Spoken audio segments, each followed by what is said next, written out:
ദൈവനാമത്തിന് മഹത്വമുണ്ടാകട്ടെ. തെറ്റായ ബന്ധങ്ങളിൽപ്പെട്ട് നശിച്ചുകൊണ്ടിരിക്കുന്ന ഭാര്യ ഭർത്താക്കന്മാരുടെ മാനസാന്തരത്തിനുള്ള വചനം.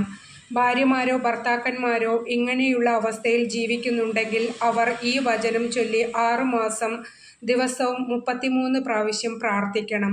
സുഭാഷിതങ്ങൾ 5:4. എന്നാൽ ഒടുവിലവൾ കാഞ്ഞിരം പോലെ കയ്പുള്ളവളും ഇരുതല വാൾ പോലെ മൂർച്ചയുള്ളവളുമായി തീരും.